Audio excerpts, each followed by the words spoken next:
Hello friends, आज हम unit 3 का चैप्टर 6 पढ़ेंगे। चैप्टर 6 और 7 बहुत थोड़े टफ है और इसमें हमें समझने से ज्यादा इसकी थ्योरी पे ध्यान देना है।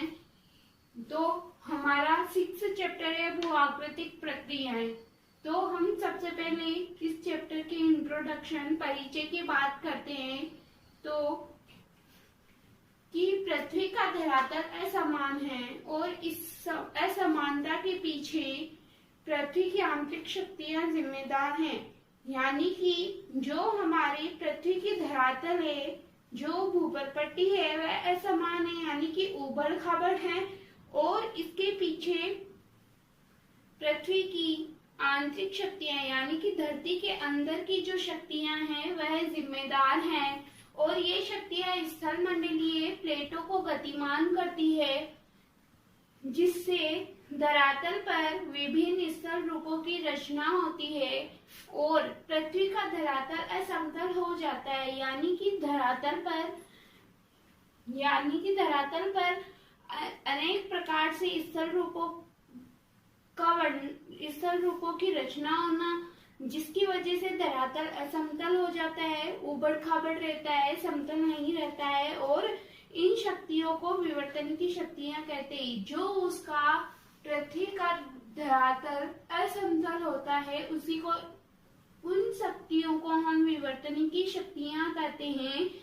और पृथ्वी पर धरातल जैसे ही असमतल होता है, सूर्य की जो शक्तियां हैं, शक्तियों से उत्पन्न बहिर्जनिक शक्तियां इसे तोड़ फोड़ कर तथा घिस कर समतल करने का प्रयास करती है। यानी कि पृथ्वी पर धरातल जैसे ही असमतल यानी कि उबड़ खाबड़ होता है, तो सूर्य से निकलने वाली जो शक्तियां हैं, बहिर्जनिक शक्तियां जिसे हम कहते हैं, वह शक्तियां इस असमतल धरातल को तोड़ फोड़ कर घिस कर समतल करने का प्रयास करती रहती है।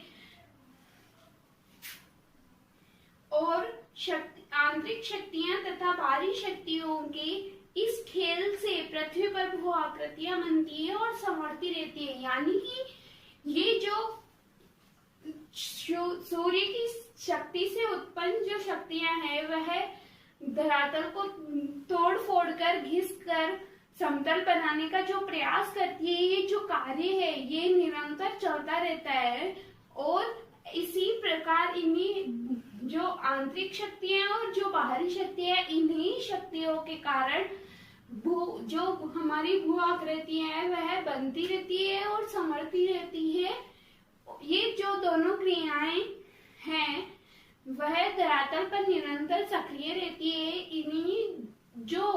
ये हमारी सक्रियता है, इसी सक्रियता को भू आकृतिक प्रक्रिया के नाम से जाना जाता है। और धरातल पर दिखाई देने वाली सभी जो भू आकृतियां हैं वह मुख्य रूप से 2 प्रकार के बलों से बनती है। वह बल है अंतर्जनित बल और बहिर्जनित बल।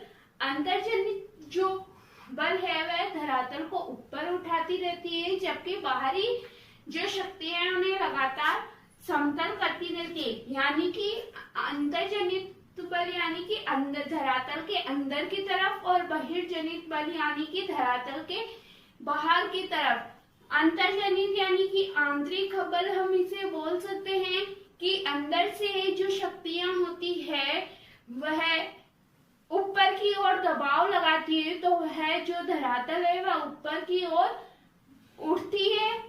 और जो हमारी बाहरी शक्तियां हैं, बहिर्जनित शक्तियां हैं, वह बाहर से जो हमारा धरातल है उसको समतल करती है।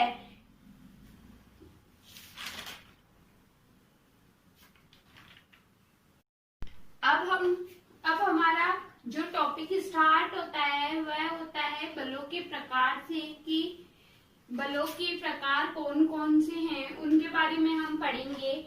और इनकी मुख्य रूप से बलों के प्रकार 2 प्रकार हैं, अंतर्जनित बल और बहिर्जनित बल। अंतर्जनित जो बल है यानी कि अंदर की तरफ, और बहिर्जनित जो बल है बाहरी बल भी कहते हैं।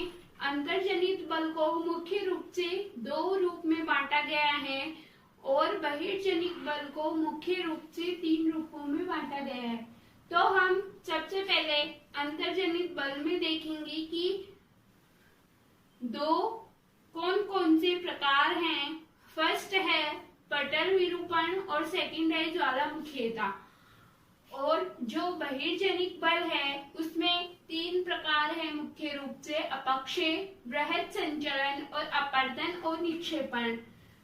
अब हम इनको सबको डिटेल से पढ़ेंगे और इसमें ज्यादा हमें इनके वर्ड्स पे ध्यान देना है जो कि एक साइंटिफिक वर्ड्स इसमें ज्यादातर आए चैप्टर में, हमें उस पे ज्यादा ध्यान देना है, इसकी थ्योरी पे ज्यादा ध्यान देना है।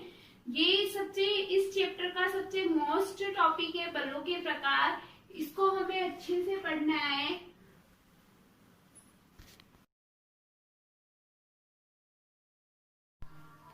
अब हम पढ़ते हैं फर्स्ट टॉपिक कि अंतर्जनित बल क्या होता है। अंतर्जनित बल जो कि आंतरिक बल होता है चट्टानों के अंदर का, तथा ये दो प्रकार से विभक्त किया गया है, पटल विरूपण और ज्वालामुखीयता। तो हम सबसे पहले पटल विरूपण के बारे में पढ़ेंगे कि पटल विरूपण क्या होता है। तो पटल विरूपण से आशय उस क्रिया से है जिसमें पृथ्वी की प्रॉपर्टी में झुकाव, वलन, भ्रंश या विभंग पैदा होता है तथा धरातल पर असमानता उत्पन्न होती है, तो उसे हम पटल विरूपण कहेंगे। यानी कि ऐसी प्रक्रिया जो चट्टानों में झुकाव पैदा करती है उसे हम पटल विरूपण कहते हैं। यह प्रक्रिया पृथ्वी के अंदर बहुत ही धीमी गति से कार्य करती है तथा इसका प्रभाव बहुत लंबे समय बाद दिखाई देता है। यानी कि ये पृथ्वी के अंदर कार्य करेगी अपना तो बहुत धीरे धीरे करेगी और इसका जो प्रभाव दिखाई देगा हमको तो बहुत लंबे समय, काफी समय बाद दिखाई देता है। और स्थानीय संचलन के कारण भूकंप भी उत्पन्न होता है तथा पर्वत निर्माण होता है एवं प्रपट्टी ही प्लेट के क्षैतिज संचलन में प्लेट विवर्तनिकी तथा धरातल के बड़े भाग के उत्थापन या विकृति में संलग्न महाद्वीपीय रचना संबंधी प्रक्रियाएं हैं। यानी कि ये एक ऐसी प्रक्रिया है कि धरातल या भूपट्टी, हम कह सकते हैं कि पृथ्वी की प्रॉपर्टी में बदलाव आना और भूमि में बदलाव आना, ऊपर की ओर भूमि का ऊपर की ओर उठना, ये सारी क्रियाएं इसमें उत्पन्न होती हैं। या हम कह सकते हैं हमें पटल विरूपण में दिखाई देती है। और जैसे महाद्वीप बनते हैं वह महाद्वीप का बनना पटल विरूपण की प्रक्रिया कहलाएगी। नेक्स्ट जो सेकंड टॉपिक है इसमें वह है ज्वालामुखीयता। यानी कि ज्वाला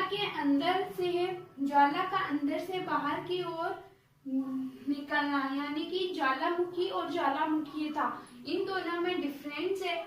ज्वालामुखी यानी ज्वालामुखी उद्गार होना, और जो उद्गार होता है और उद्गार होने के पश्चात जब लावा, मैग्मा ये सारी पदार्थ निकलते हैं तो उसे कहते हैं ज्वालामुखी और ज्वालामुखीयता। यानी कि ज्वालामुखी उद्गार होने के पश्चात जब उसमें से निकलने वाला लावा, मैग्मा ये सब ठंडा होके जमीन पर फैलता है तो उसे हम ज्वालामुखीयता कहते हैं। यानी कि पृथ्वी पर सबसे ऊपरी सतह में बनी दरार या छिद्र के नीचे से पिघले पत्थर या अन्य सामग्री के लावा और गैसों के रूप में उलगाव या ज्वालामुखीयता कहा जाता है। यानी कि ज्वाला के अंदर से बाहर निकला और यह जैसा ये चट्टान के रूप का जो शेप बनाता है लावा,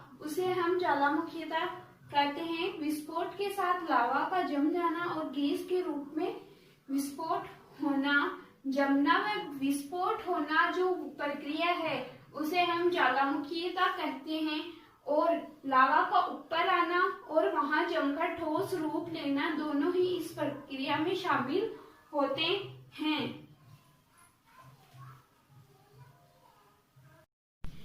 सेकेंड टॉपिक है हमारा बहिर्जनिक प्रक्रिया। ये बहिर्जनिक प्रक्रिया क्या होती है?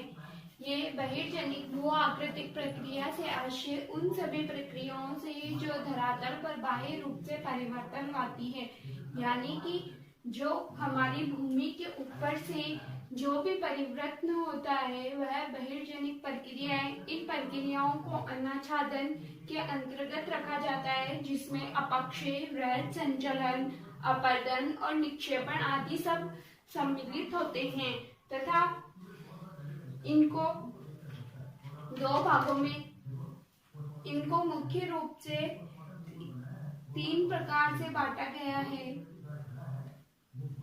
फर्स्ट है अपक्षय, सेकंड है वृहद संचलन और अपरदन और निक्षेपण। तो हम सबसे पहले इनके बारे में पहले मैंने बताया कि इनको 3 भागों में बांटा गया है। सबसे पहले हम इसमें अपक्षय के बारे में पढ़ेंगे, फिर वृहद संचलन के बारे में पढ़ेंगे और अपरदन और निक्षेपण के बारे में पढ़ेंगे।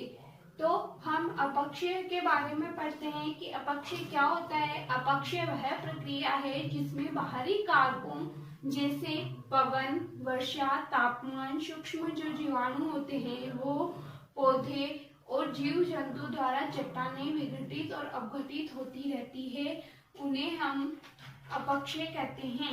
यानी कि चट्टानों का अपघटित होना यानी कि चट्टानों का टूटना फूटना, चाहे वो कोई भी कारक हो।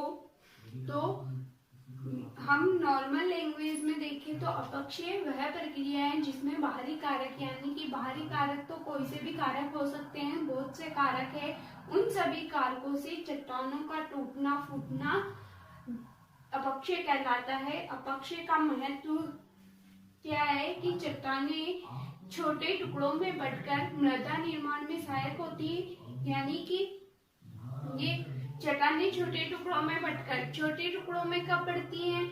जब उनका अपरदन होता है, टूटना फूटना अपक्षय, और छोटे छोटे टुकड़ों में बंटकर मृदा निर्माण में सहायक होती है, यानी कि अब उनका अपक्षय होने के पश्चात छोटे जो टुकड़े हैं उन टुकड़ों का मिट्टी में बदलना वह होता है अपरदन। अपक्षय चट्टानों के मूल्यवान खनिजों जैसे लोहा, मैग्नीज, तांबा आदि के संकेंद्रण में सहायक होता है, क्योंकि अपक्षय के कारण अन्य पदार्थों का निक्षालन हो जाता है और वे स्थानांतरित हो जाते हैं। यानी कि अपक्षय क्या हुआ? अपक्षय यानी कि चट्टानों का टूटना फूटना अपक्षय कहलाएगा, और चट्टानों का टूटकर एक स्थान से दूसरे स्थान पर जो मिट्टी के रूप में बदलती है, मिट्टी के रूप में बदल के वे एक स्थान से दूसरे स्थान पर जाके जमा हो जाती है, तो उस जमाव को कहते हैं अपरदन। और उसका एक स्थान से दूसरे स्थान पर जाकर जमा होना, ये जो प्रक्रिया है वह कहलाएगी अपरदन। और उस मिट्टी का वहां जम जाना वह कहलाएगा निक्षेपण। और वे स्थानांतरित हो जाते हैं, यानी कि एक स्थान से दूसरे स्थान चले जाते हैं एवं खनिज एक जगह इकट्ठे हो जाते हैं।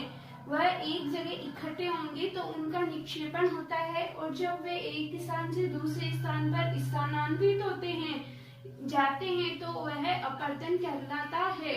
अब अपक्षय को 3 भागों में बांटा गया है। अपक्षय के 3 प्रकार है मुख्य रूप से, रासायनिक अपक्षय, भौतिक अपक्षय और जैविक अपक्षय।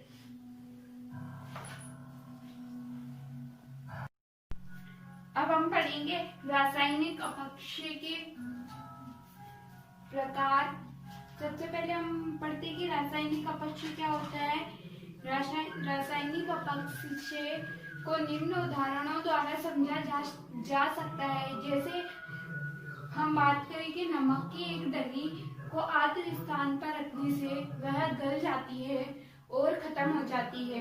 इसी तरह लोहे को भी खुले स्थान पर रखने से उसमें जंग लग जाता है, और वह जंग लगने के कारण धीरे धीरे नष्ट होकर मिट्टी में मिल जाता है।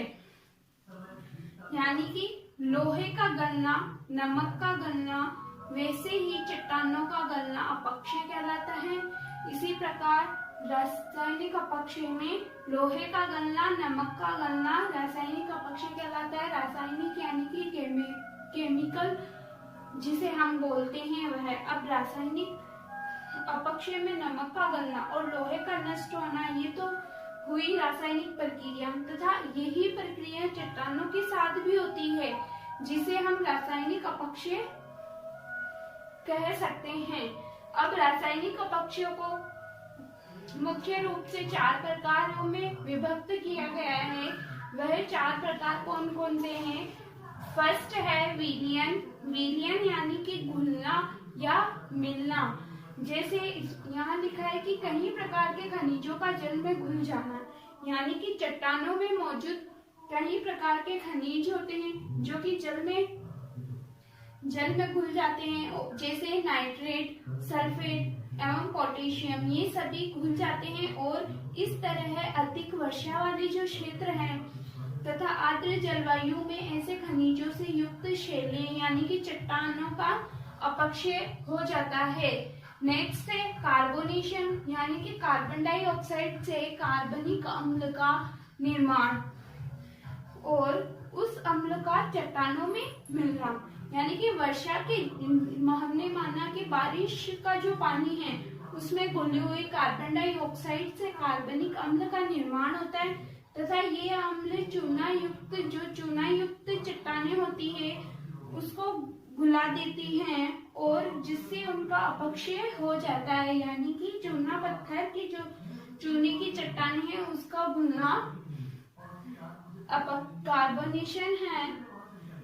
थर्ड है जल योजन, कैल्शियम सल्फेट का जल में मिलना, यानी कुछ चट्टानें होती हैं जैसे कैल्शियम सल्फेट जल को सोख लेती है और फैलकर कमजोर कर देती है, तो वह बाद में टूट जाती है, यानी कि जो कैल्शियम सल्फेट है वह जल को सोखती है और वह चट्टानों पर फैलती है, तो उन चट्टानों पर फैलने से वह जो चट्टानें है वह धीरे धीरे कमजोर हो जाती है और कमजोर होने के बाद में वह टूट जाती है, नष्ट हो जाती हैं।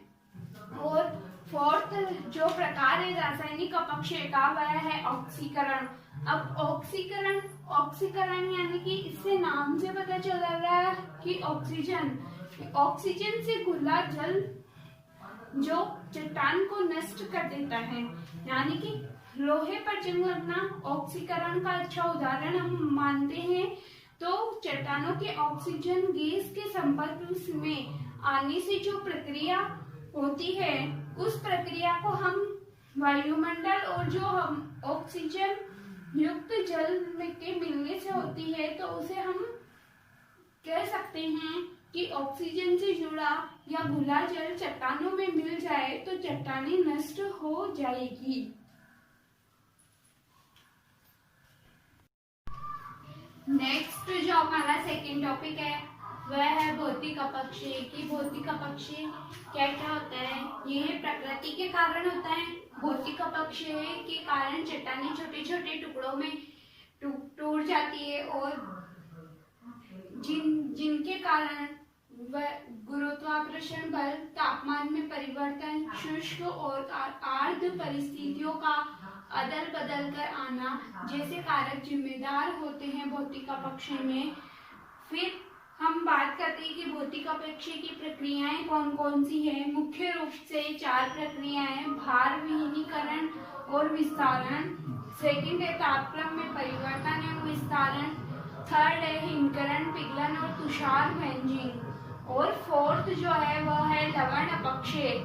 तो हम सबसे पहले बात करते हैं कि भार विहीनीकरण और विस्तारण जो है वह क्या होता है। इसमें जो लगातार अपरदन के कारण जो चट्टानों का भार है वह ऊर्ध्वाधर दबाव मुक्त होता है, यानी कि लंबा जो आड़ा होता है उसे हम कहते हैं क्षैतिज और जो लंबा होता है उसे हम कहते हैं ऊर्ध्वाधर। तो ऊर्ध्वाधर दबाव मुक्त होता है जिससे चट्टानों में विघटन होने लगते हैं और इस प्रक्रिया द्वारा जो चिकने और गोलाकार गुंबद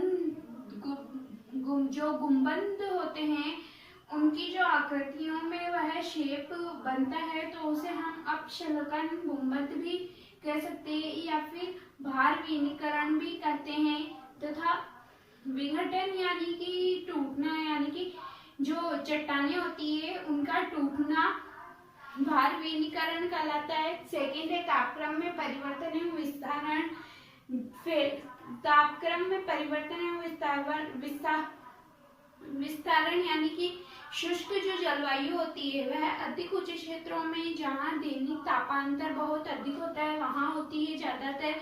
और ये जो ऐसी प्रक्रिया जो ज्यादा प्रभावशाली होती है, उस प्रक्रिया में चट्टानों के अंदर जो विद्यमान खनिज होते हैं तापक्रम बढ़ने पर वह फैलते हैं और तापमान गिरने से जब वह संकुचित होते हैं, यानी कि जब वह तापमान के बढ़ने से, तापमान में परिवर्तन यानी कि तापमान के बढ़ने से जब चट्टानें अंदर से है फैलती व सिकुड़ती है तो यह प्रक्रिया जो है, इस प्रक्रिया की वजह से चट्टानें टूटने लगती है, कमजोर होने लगती हैं। इसी को हम तापक्रम में परिवर्तन के रूप में समझ सकते हैं।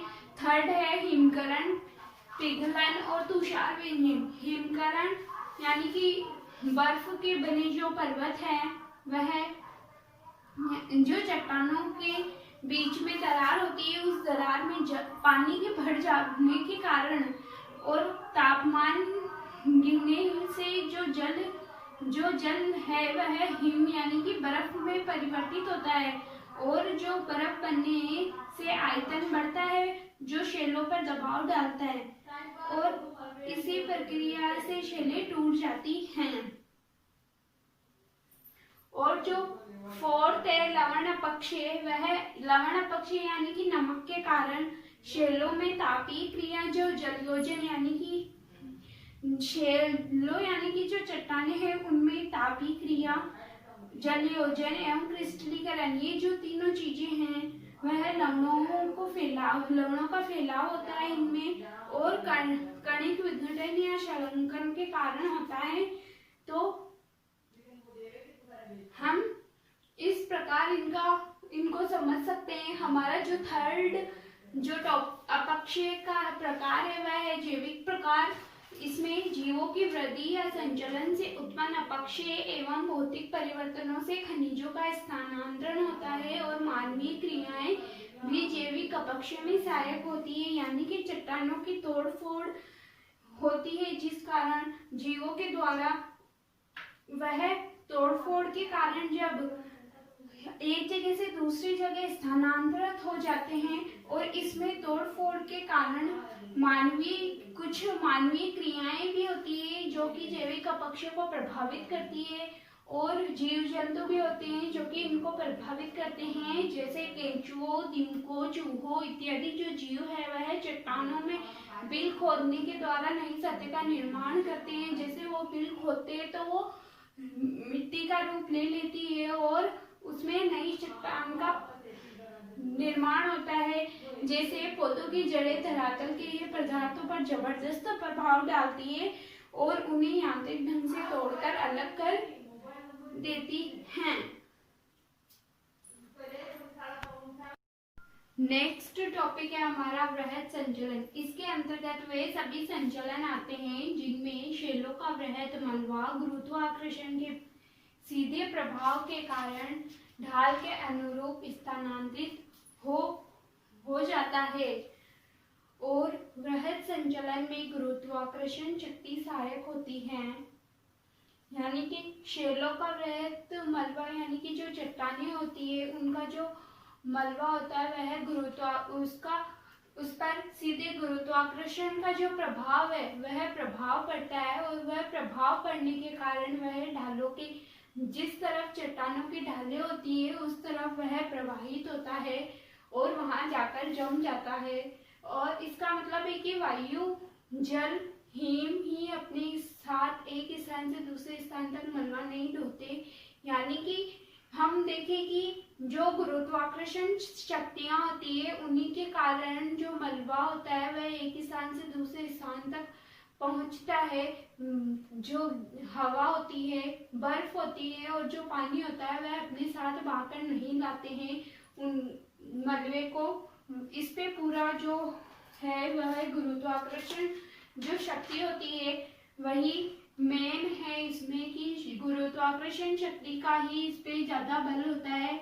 नेक्स्ट है कि वृहद संचलन जो है इसकी सक्रियता के पीछे अनेक कारण है, कारक है। वह कारक कौन कौन से हैं कि ढालों की प्रवणता और ऊंचाई में बढ़ोतरी होती रहती है, और पदार्थों के प्राकृतिक या जो कृत्रिम भराव के कारण पैदा अतिभार होते हैं, अधिक वर्षा, संतृप्ति और तथा ढाल से पदार्थों को स्नेह द्वारा अतिभार होता है। ढाल की सतह पर पदार्थ तथा भार का हटना, जहाँ ढाल की सतह होती है, ढलान का जो क्षेत्र होता है, वहां से जो पदार्थ वगैरह हैं, जो भारी पदार्थ है वह हट जाते हैं, तथा जो नीचे का इलाका है वहां भूकंप का आना, विस्फोट तथा मशीनों द्वारा कंपन उत्पन्न होना, और जो प्राकृतिक वनस्पति की अंधाधुंध कटाई, यानी कि जो भी पेड़ पौधे हैं प्राकृतिक वनस्पतियों के, उनकी अधिक से अधिक कटाई होना, और जो प्राकृतिक और कृत्रिम साधनों द्वारा ऊपर के जो पदार्थ हैं उन पदार्थों की टिकने के आधार का हटाना, यानी कि जो प्राकृतिक और कृत्रिम संसाधन है जो जिन पर टिके हुए हैं उनका जो आधार है उनको हटा देना, ये सारे जो है कारण वह सब प्रभावित करते हैं। अब वृहद संचलन का ही पार्ट है सेकंड की तीव्र संचलन क्या होता है। आर्द्र जलवायु में मंद तथा तीव्र वनस्पति विहीन डालों पर जलयुक्त मिट्टी अथवा गाद का तेजी से खिसकन तीव्र संचलन कहलाता है। यानी कि जो भी मिट्टी के खिसकने से, मतलब मिट्टी का हम नॉर्मल लैंग्वेज में देखें कि मिट्टी का खिसकना ही तीव्र संचलन कहलाता है। यानी कि जलवायु के मंद तथा ज्यादा होने के कारण जो विहीन ढालों पर जलयुक्त मिट्टी होती है, यानी कि जल के साथ बहाकर लाई हुई जो मिट्टी वहां होती है, वह तेजी से उसका खिसकन होता है और तीव्र संचलन कहलाता है। अब इसकी प्रक्रिया 3 प्रकार से है मुख्यतः तीव्र संचलन की। फर्स्ट है मृदा प्रवाह है, सेकंड है कीचड़ प्रवाह है, और थर्ड है मलबा अवधाव। यानी कि मृदा प्रवाह यानी कि जब भी चिकनी मिट्टी व गाद पहाड़ी या ढालों के सहारे से नीचे की ओर संचलन करती है, नीचे की ओर आती है, तो वह मृदा प्रवाह कहलाता है। और जब वह सीढ़ी बनाते हुए पदार्थ या सांप की आकृति के अनुसार वह खिसकती है, तो वह अपसरण भी कहलाती है। कीचड़ प्रवाह यानी कि जब वह ऊपर से बारिश के साथ या तेज हवा के साथ जब वह कीचड़ फैलने, चट्टानों से कीचड़ फैलने के कारण जब वह नीचे की ओर प्रवाहित होता है, तो उसे हम कीचड़ प्रवाह कहते हैं। और मलबा अवधाव यानी कि कंकड़ पत्थर मिट्टी सब कुछ इसमें सम्मिलित होता है, ये सारा मलबा नीचे की ओर जब संचलन करता है तो उसे हम मलबा अवधाव कहते हैं। नेक्स्ट टॉपिक है अपर्दन और निक्षेपण। कि अपर्दन और निक्षेपण क्या होता है। अपर्दन यानी कि प्रवाही जल, भौम जल, हिमानी, वायु, लहरें और धाराओं द्वारा शैलों को काटना। शैल यानी कि चट्टानें जो है उनको काटना। किन की वजह से, जो जल बह रहा है, भूमिगत जो जल है, हिमानी बर्फ, वायु हवा की जो लहरें हैं, जो धाराएं चलती है, उन सभी से जो चट्टानें उनको काटना, खुरचना और उससे प्राप्त जो मलबा है, यानी कि हम कह सकते हैं जो उसका चट्टानों का जो बुरादा होता है उसको एक जगह से दूसरी जगह ले जाना, वह सब जो क्रिया है वह कहलाता है अपर्दन। या हम नॉर्मल लैंग्वेज में कह सकते हैं कि जो हमने अपक्ष पढ़ा कि चट्टानों का टूटना फूटना, जो टूट रही है फूट रही है वह हुआ अपक्षय।